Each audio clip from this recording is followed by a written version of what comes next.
Senhor, para mais uma vez estarmos servindo ao nosso Deus. A escala já está pronta, está aqui, depois os irmãos podem pegar a escala, né? E também tem as revistas da Escola Dominical que estão aqui com os nomes das pessoas que ainda não pegaram, né? E a Misael ficou aqui. E aqui nós temos também o nosso andar diário, né?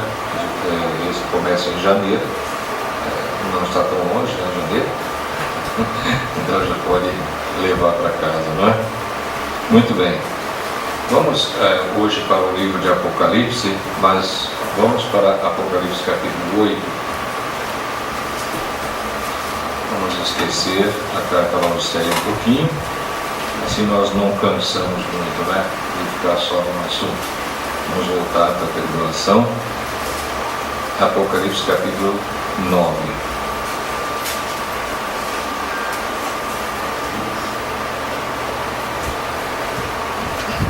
O quinto anjo tocou a trombeta e viu uma estrela caída do céu na terra, e foi-lhe dada a chave do poço do abismo. Ele abriu o poço do abismo e subiu fumaça do poço como fumaça de grande fornalha, e como a fumaceira saída do poço escureceu-se o sol e o ar. Também da fumaça saíram gafanhotos para a terra, e foi-lhes dado poder como que tem os escorpiões da terra. Foi-lhes dito que não causassem dano à erva da terra, nem a qualquer coisa verde, nem a árvore alguma, e tão somente aos homens que não têm o selo de Deus sobre a fronte. Foi-lhes também dado não que os matassem, e sim que os atormentassem durante 5 meses. E o seu tormento era como um tormento de escorpião quando fere alguém. Naqueles dias os homens buscarão a morte, mas não a acharão. Também terão ardente desejo de morrer, mas a morte fugirá deles. O aspecto dos gafanhotos era semelhante a cavalos preparados para a peleja. Na sua cabeça havia como que coroas parecendo de ouro, e o seu rosto era como o rosto de homem. Tinham também cabelos como cabelos de mulher, e os seus dentes como dentes de leão. Tinham couraças como couraças de ferro. O barulho que as suas asas faziam era como o barulho de carros de muitos cavalos, quando correm a peleja. Tinham ainda cauda como escorpiões e ferrão. Na cauda tinham poder para causar dano aos homens por 5 meses. E tinham sobre eles como seu rei o anjo do abismo, cujo nome em hebraico é Abaddon, em grego Apolion. O primeiro ai passou, eis que depois destas coisas vem ainda 2 ais. Que o Senhor acrescente a sua bênção a esta leitura da Sagrada Palavra. Amém.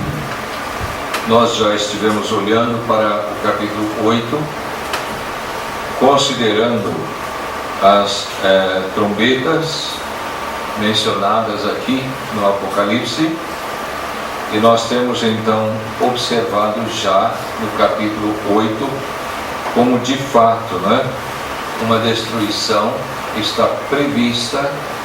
Nós no verso 7 nós vimos o anjo tocando a trombeta, a primeira trombeta, e houve saraiva, fogo como mistura de sangue tirados da terra, e foi queimada a terça parte da terra.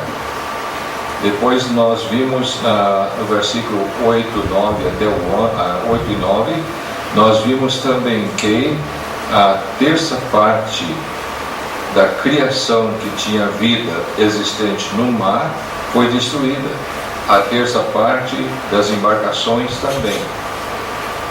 Na terceira trombeta, nós vimos a terça parte das águas se tornou em absinto, e muitos dos homens morreram por causa dessas águas, porque se tornaram amargosas.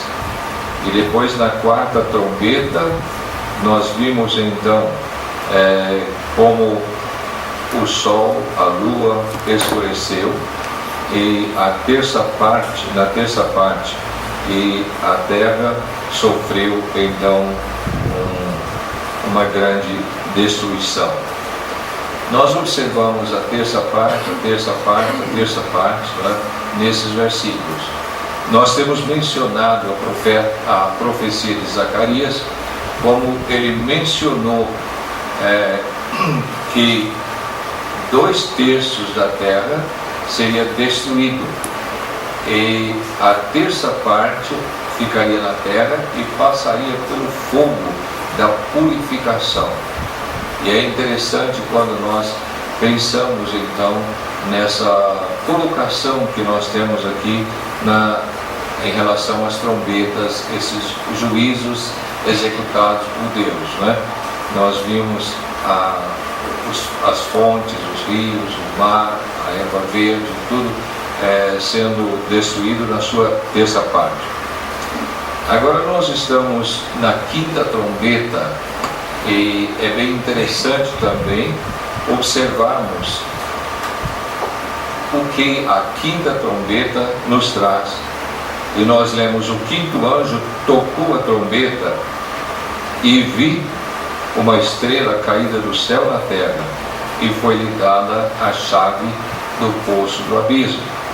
E aí nós vamos ter então que analisar esta quinta trombeta nos seus acontecimentos. Mas é bom quando a gente pode olhar para o que João está escrevendo e a forma como ele está escrevendo. E aqui neste juízo, ele fala que viu uma estrela caída do céu. João não viu a estrela cair, mas ele viu uma estrela caída do céu. E depois ele passa a mostrar o que essa estrela faz nos versos que seguem, e nós vamos estar então observando essas coisas. Quando você olha, por exemplo, no capítulo 6, nós temos o 6º selo, e no versículo 13 nós lemos: as estrelas do céu caíram pela terra, como a figueira, quando abalada por vento forte, deixa cair os seus figos verdes. Quando nós observamos esse texto, nós descobrimos então que as estrelas caíram pela terra. É o que a profecia aqui está dizendo. E aqui João, ele viu uma estrela caída, não é? Ele não viu as estrelas, mas uma estrela caída. E claro que esse versículo tem ligação com o 6º selo, que nós lemos no capítulo 6. Né? E também é importante para nós, né, pensarmos um pouquinho mais a respeito disso, porque quando nós olhamos para a palavra de Deus, nós descobrimos quem é esta estrela caída aqui, né? Eu queria que nós então olhássemos um pouco para a palavra, e nós vamos para o livro de Isaías, capítulo 14. Livro de Isaías,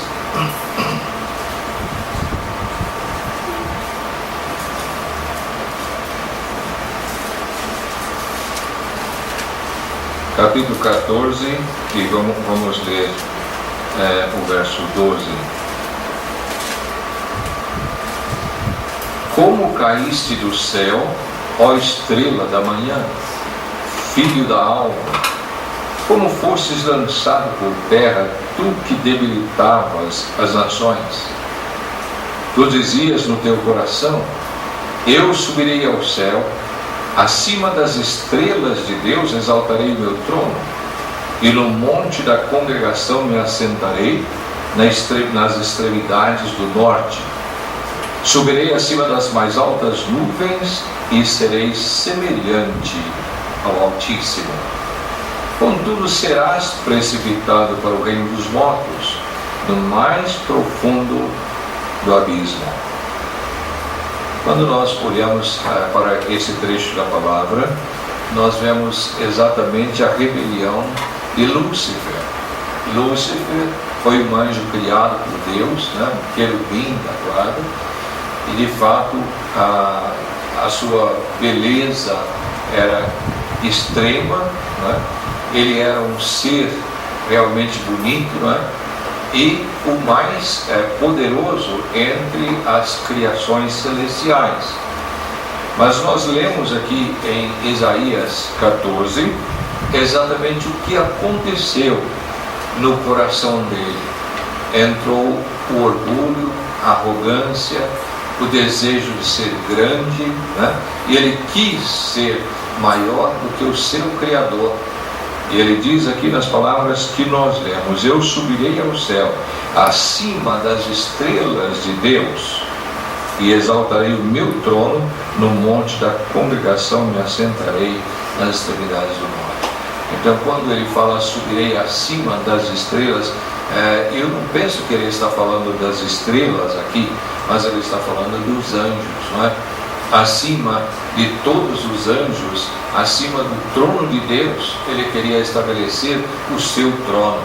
Mas é claro, isso foi a sua ruína, isso levou à queda, E na verdade Lúcifer hoje é conhecido como Satanás, como o diabo, E ele tem vários nomes aí que aparecem na Bíblia. E nós sabemos que o nosso texto em pauta 9 e 1 de Apocalipse está falando desta estrela que João viu caída. Agora é interessante, irmãos, nós pensarmos que mesmo quando Satanás rebelou com os seus anjos, ainda ele tinha acesso à presença de Deus. E ainda hoje ele tem acesso à presença de Deus. Olha o livro de Jó, capítulo 2, versículo 1. Livro de Jó, capítulo 2, e nós lemos aqui no verso 1. Num dia em que os filhos de Deus vieram apresentar-se perante o Senhor, veio também Satanás entre eles apresentar-se perante o Senhor. E a expressão filhos de Deus aqui são os anjos, que entram na presença de Deus perante o trono de Deus. E Satanás ainda tem esse direito. Ele entra na presença de Deus junto com os anjos. E é por isso que ele acusou Jó, Ele acusou Jó de servir a Deus em troca da riqueza, em troca da saúde, em troca da família, de tudo aquilo que Deus deu para ele. Mas Jó não servia a Deus em troca de benefícios. Se nós fôssemos pensar em Jó, nós íamos ficar boquiabertos de ver como ele era íntegro, como ele era sincero, como ele era fiel, E ele não servia a Deus para que Deus desse riqueza para ele, para que Deus desse saúde para ele, para que Deus abençoasse nessas coisas. Ele servia a Deus com integridade, com amor, com zelo, com dedicação. E é assim também que nós devemos estar servindo ao Senhor, Nós sabemos que hoje é pregado um evangelho por todos os cantos, onde o homem vai servir a Deus em troca de riqueza, em troca de prosperidade, em troca de bens materiais. Mas Deus não quer isso, irmãos. Deus quer o nosso coração. Deus quer que nós o amemos, que nós o sirvamos com liberalidade, com voluntariedade, É assim que Deus quer que os seus servos o sirvam. E nós louvamos a Deus pelo privilégio de conhecer a palavra, de saber o caminho, de saber a verdade e de poder viver essa verdade da palavra do Senhor. Agora lembremos que ainda Satanás tem essa entrada na presença de Deus, No capítulo 12 de Apocalipse, nós lemos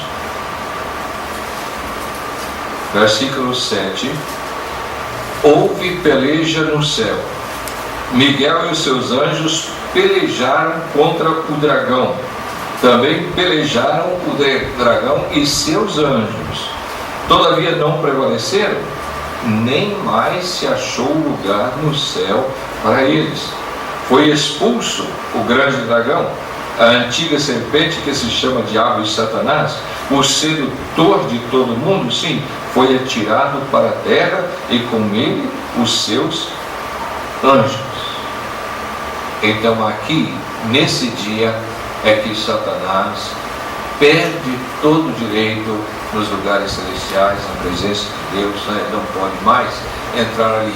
Houve a batalha de Satanás e seus anjos com Miguel e os anjos de Deus, e Satanás foi expulso da área celestial. E isso vai acontecer ainda. Nós não podemos esquecer esse detalhe, né? Isso vai acontecer ainda. É por isso que no sexto selo nós lemos aqui: as estrelas do céu caíram pela terra. Então é muito interessante quando nós podemos compreender, não é? Que de fato vai haver um momento quando Satanás e os seus anjos, estas estrelas caídas, vão de fato cair pela terra e não terão mais acesso à presença de Deus. Agora veja o que a profecia fala. Vamos continuar a leitura no capítulo 12, versículo 10. Então ouvi grande voz do céu proclamando: agora veio a salvação, o poder, o reino do nosso Deus e a autoridade do seu Cristo, pois foi expulso o acusador de nossos irmãos, o mesmo que os acusava de dia e de noite diante do nosso Deus. Eles, pois, o venceram por causa do sangue do Cordeiro, por causa da palavra do testemunho que deram, e mesmo em face da morte não amaram a própria vida. Por isso festejai aos céus, e vós os que nele habitais. Ai da terra e do mar, porque o diabo desceu até vós, cheio de grande cólera, sabendo que pouco tempo lhe resta. Então, a partir desse momento, quando ele é expulso, né, por Miguel e os anjos, ele é lançado para a terra. E aí a profecia diz: ai da terra, né? Ai da terra. Então, de fato, com a presença ativa do diabo e dos seus anjos aqui na terra, então é que vai acontecer tudo que nós temos predito aqui no livro de Apocalipse e Daniel, outros livros também, não é? A maneira como ele vai querer governar este mundo, como ele vai usar um homem, como ele vai usar um homem político, um governo, né, para dominar o mundo e tudo. Então nós sabemos que Satanás estará bem ativo, mas ai da terra, porque nessa época as coisas começam a complicar para o mundo. Agora é interessante, porque quando nós lemos aqui no capítulo 9, nós não estamos vendo Satanás fazendo a sua vontade. Não estamos vendo Satanás agindo no seu governo, mas pelo contrário, ele está agindo de acordo com o que Deus determina. Então, irmãos, é bem interessante quando nós olhamos para isso, né? Porque, na verdade, nós diríamos, né, que agora a quinta trombeta já está dentro daquilo que nós chamamos, nós os que estudam a profecia, né, de a grande tribulação. Porque geralmente nós dividimos a tribulação em dois períodos: 3 anos e meio, que é a primeira parte dela, e depois 3 anos e meio, que é a segunda parte. E essa segunda parte a gente chama de a grande tribulação. Por que a grande tribulação? Porque nessa segunda parte Deus vai começar a agir, derramando os seus juízos sobre o trono da besta e sobre o mundo todo. Então é por isso que ela se torna em a grande tribulação, porque Deus vai de fato começar a agir nesse período. Então nós lemos aqui que a estrela caída que é Satanás, é o diabo, não é? Então nós lemos aqui, e foi-lhe dada a chave do poço do abismo. Então ele agora tem nas mãos a chave do poço do abismo, mas ele não tinha. Foi-lhe dado a chave do poço do abismo, não é? Então é muito interessante, irmãos, quando a gente observa esses detalhes, né? Porque Satanás agora, ele tem a chave do poço do abismo. Mas antes, nós temos então que pensar um pouquinho, né, no poço do abismo. O que é esse poço do abismo? Né? Por que esse poço está trancado? Né? Por que ele está fechado? Por quem ele está fechado? Né? Então, na verdade, agora nós temos que voltar para a palavra de Deus e pensar um pouquinho, né, nesse poço do abismo. E eu gostaria que nós, então, olhássemos para alguns versículos da palavra de Deus, né? Vamos para 2 Pedro.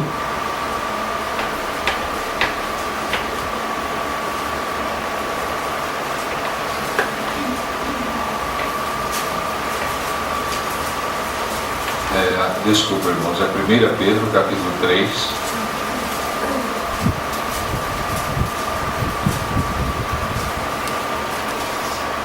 Versículo 18. Pois também Cristo morreu uma única vez pelos pecados, o justo pelos injustos, para conduzir-vos a Deus. Morto sim na carne, mas vivificado no Espírito, no qual também foi e pregou aos espíritos em prisão.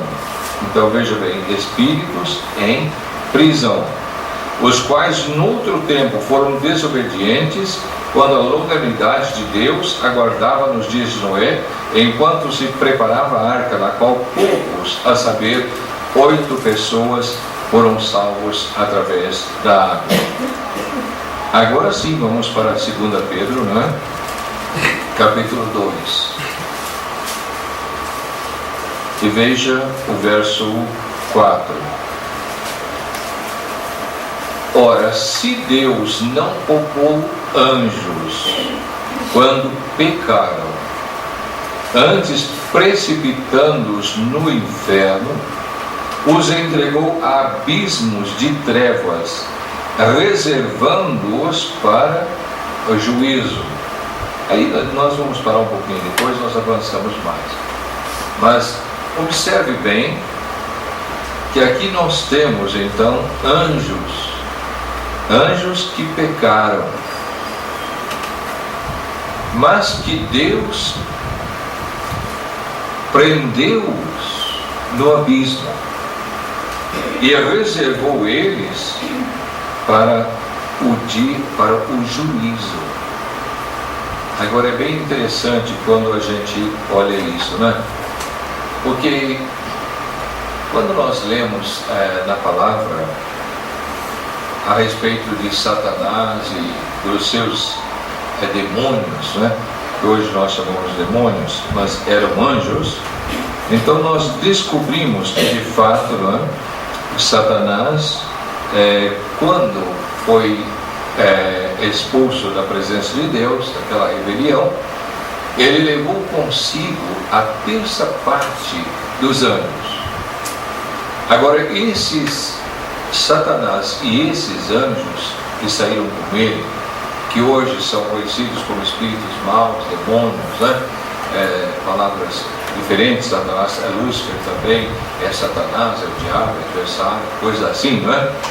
Então nós sabemos que eles estão soltos, eles não estão presos. Quando o Senhor falou com Satanás, quando os anjos entraram na presença de Deus e Satanás entrou também, o Senhor falou: de onde vem Satanás? Ele diz: de olhar a terra e de passear por ela, não é? E de fato ele está solto, e também todos os seus anjos estão soltos. Mas só que aqui nós estamos vendo de uma classe de anjos que pecaram e que Deus prendeu eles no abismo, reservando eles para um juízo. Então isso é diferente, não é? Então esses anjos aqui agiram de uma forma que não podiam ficar soltos na humanidade. E nós lemos então a ligação feita com os antediluvianos. Então, de fato, não é? Esses anjos que nós temos aqui, esses demônios que estão presos no abismo, eles são aqueles filhos de Deus, lá de Gênesis, capítulo 6. Eu vou fazer menção e você vai entender, né? Em Gênesis 6 nós lemos assim: como se foram multiplicando os homens na terra, e lhes nasceram filhas, vendo os filhos de Deus que as filhas dos homens eram formosas, tomaram para si mulheres, as que entre todas mais lhes agradaram. Então disse o Senhor: o meu espírito não agirá para sempre no homem, pois este é carnal, e os seus dias serão 120 anos. E Deus trouxe depois do dilúvio sobre a terra. Esses filhos de Deus que nós temos aqui eram anjos que assumiram uma forma humana e que conviveram com os homens. Escolhiam as mulheres mais formosas. Havia no coração deles o que não há no coração dos anjos: o desejo pecaminoso. E nós vamos entender isso quando nós lemos o livro de Judas. Então é bem interessante. A palavra filhos de Deus, que aparece aqui em outras passagens do Velho Testamento, elas se referem a anjos e nunca a seres humanos. E aqui nós temos então o pecado desses que estão aprisionados no abismo. São demônios ferozes que não podiam mais conviver com o ser humano, e Deus os prendeu no abismo. Deus os prendeu no abismo. Irmãos, quando a gente olha para os evangelhos, nós vemos quando o Senhor expulsa aquela legião do Gadareno, né? Eles pedem para que Ele não os lance no abismo. Eles têm medo do abismo, porque o abismo é uma prisão, é um lugar de sofrimento, de trevas. E esses anjos estão ali. E agora, quando nós chegamos no capítulo 9 de Apocalipse, então nós temos aqui Satanás, que recebe a chave do abismo, exatamente para soltar esses demônios. Porque agora é tempo de Deus executar juízo sobre os seres humanos. E observe bem, não são os crentes em Cristo na tribulação que vão ser atacados por esses demônios. Não, eles não são proibidos disso. Mas, veja o verso 4: e foi-lhes dito que não causassem dano à erva da terra, nem a qualquer coisa verde, nem árvore alguma, tão somente aos homens que não têm o selo de Deus na sua fronte.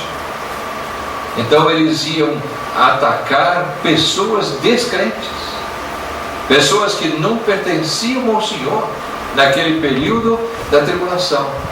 Eles iam sair do abismo e eles iam fazer esse trabalho. Agora, esse trabalho que está sendo feito, está sendo executado pelo diabo e por esses demônios que estão no abismo, mas a mando de Deus, a ordem de Deus. E, no entanto, eles não atacam os servos de Deus, eles atacam os descrentes, aqueles que não são o Senhor. E é bem interessante quando nós pensamos nisso, porque nós estamos vendo lá no meio da tribulação, quando começa o julgamento de Deus na terra, como Satanás não tem força para ir contra uma ordem de Deus, como os demônios não têm força para resistir uma ordem de Deus. E o Senhor dá a ordem, e a ordem de Deus é atendida, é executada por estas hostes malignas. Isso é interessante, isso alegra o nosso coração, porque nós sabemos que maior é aquele que está conosco do que aquele que está no mundo. Nós sabemos que Satanás não pode nada contra nós, a não ser que Deus o permita, como Deus permitiu no caso de Jó.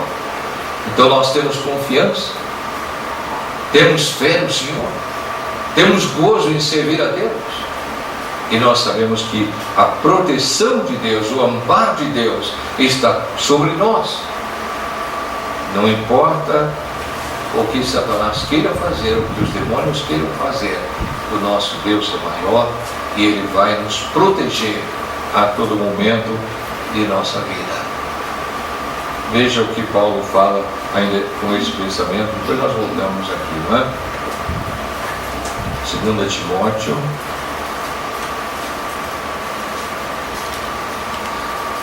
capítulo 4, versículo 16. Na minha primeira defesa, ninguém foi a meu favor. Antes todos me abandonaram. Que isto não lhe seja posto em conta. Mas o Senhor me assistiu e me revestiu de forças, para que por meu intermédio a pregação fosse plenamente cumprida e todos os gentios a ouvissem. E fui libertado da boca do leão. Ele está falando do diabo agora, ele está falando de Satanás. Fui libertado da boca do leão. O Senhor me livrará também de toda obra maligna e me levará salvo ao seu reino celestial. A Ele glória, pois, pelos séculos dos séculos. Amém. Que coisa fantástica, não é? A confiança de Paulo aqui, mostrando como o Senhor o assistiu. Não importa que todos os irmãos o deixaram sozinho lá, que ele não teve ninguém para ajudá-lo na sua defesa, naquele momento difícil, naqueles últimos dias da sua vida, mas ele disse: mas o Senhor me assistiu, me revestiu de forças, esse é o nosso Deus, e me livrou da boca do leão. O Senhor pode livrar-nos do poder satânico. E o Senhor também pode nos livrar de toda obra maligna. Então nós sabemos que nessa hora final, na última parte da tribulação, que nós chamamos grande tribulação, Satanás estará de fato obedecendo a Deus na execução do seu plano. E nós lemos aqui que ele tem a chave do poço do abismo. E verso 2, ele abriu o poço do abismo e subiu fumaça do poço como fumaça de uma grande fornalha, e como a fumaceira saída do poço, escureceu-se o sol e o ar. Que momento estranho, né? Na verdade, quando ele abre o poço do abismo, agora sobe aquela fumaça, né? Aquela fumaça forte chega a escurecer o sol. Mas é interessante, porque no verso 3 fala: também da fumaça saíram gafanhotos para a terra, e foi-lhes dado poder como que tem os escorpiões da terra. Gafanhotos saíram daquela fumaceira, não é? Eram gafanhotos mesmo, não é? Então a gente observa que a profecia vai dando detalhes interessantes, não é? Porque na verdade, quando nós olhamos para os gafanhotos, né, nós descobrimos que lá vamos lá em Êxodo capítulo 10. Êxodo capítulo 10, nós temos a praga dos gafanhotos. Quando o Senhor estava querendo libertar Israel da terra do Egito, o Senhor realizou ali 10 pragas, né? E no capítulo 10 nós temos então a praga dos gafanhotos. Disse o Senhor a Moisés: vai ter com o faraó, porque lhe endurecerei o coração e o coração de seus oficiais, para que eu faça esses sinais no meio deles, e para que contes a teus filhos, aos filhos de teus filhos, como zombei dos egípcios, quantos prodígios fiz no meio deles, e para que saibais que eu sou o Senhor. Interessante, não é? Apresentaram-se Moisés e Arão perante Faraó e lhe disseram: assim diz o Senhor, o Deus dos Hebreus, até quando recusarás humilhar-te perante mim? Deixa ir meu povo para que me sirva. Do contrário, se recusares deixar ir o meu povo, eis que amanhã trarei gafanhotos ao teu território. Eles cobrirão de tal maneira a face da terra, que dela nada aparecerá. Eles comerão o restante que escapou, o que vos resta da chuva de pedras, e comerão toda árvore que vos cresce no campo. Encherão as tuas casas, as casas de todos os teus oficiais, as casas de todos os egípcios, como nunca viram teus pais, nem teus antepassados, desde o dia em que acharam na terra até o dia de hoje. Virou-se e saiu da presença de Faraó, e Deus enviou os gafanhotos, né? Então é muito interessante. Deus, lá nas pragas do Egito, ele usa os gafanhotos para executar o juízo sobre Faraó e sobre os egípcios, por causa da dureza do coração dele em não deixar o povo de Israel sair para servir a Deus. E agora, nesse tempo futuro, que nós chamamos de grande tribulação, então o poço do abismo é aberto e saem gafanhotos, indicando que Deus está executando o seu juízo sobre a terra naqueles dias. E esses gafanhotos, sem dúvida, são os demônios ferozes que estavam presos no abismo e que agora saem para atormentar o ser humano. E nós precisamos lembrar esse fato, né? Agora veja como eles têm que obedecer o plano de Deus. Eles não podiam sair como gafanhotos, né? Comendo toda a planta e acabando com tudo que é verde, né? Não era assim. Eles tinham que fazer o que Deus mandava. E nós lemos aqui, foi-lhes dado, versículo 4, né? E foi-lhes dado que não causassem dano à erva da terra. É o que eles gostam, né? Nem a qualquer coisa verde, nem a árvore alguma, e tão somente aos homens que não têm o selo de Deus sobre a fonte. Foi-lhes dado também que não que os matassem, e sim que os atormentassem durante 5 meses. E o seu tormento era como o tormento de escorpião quando fere alguém. As ordens de Deus foram claras, né? Agora, eles realmente vão fazer assim, irmãos. Isso não aconteceu, vai acontecer, né? Mas vai ser como Deus determina. Satanás vai abrir o poço do abismo, os demônios vão sair dali, e eles vão começar a ferir os descrentes, não os crentes. Os crentes estão protegidos naquela hora pelo Senhor, e eles têm que ferir os que não têm o selo de Deus, quer dizer, os que não são crentes, não é verdade? Agora, é triste quando a gente pensa que durante 5 meses a pessoa vai sofrer a dor como a dor de uma picada de escorpião. Eu não sei se todos nós já fomos picados por escorpião. Já tem alguém que já foi? Ninguém? Poxa, todo mundo aqui feliz, né? Mas de fato, né, a picada do escorpião é terrível. E se a pessoa for alérgica, ela vai a óbito, ela morre. Se for uma criança, se for uma pessoa de idade, às vezes pode morrer também. A picada é uma dor intensa.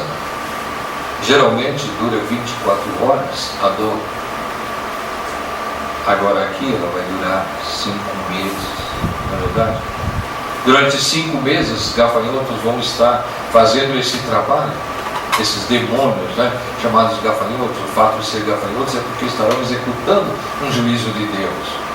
E eles vão estar fazendo esse trabalho que Deus tem determinado. E eles não vão poder atingir a erva verde, não vão poder atingir as árvores, não vão poder atingir os salvos, eles vão atingir só os que não são salvos, e vai ser de fato um tempo de dor, de sofrimento intenso, né?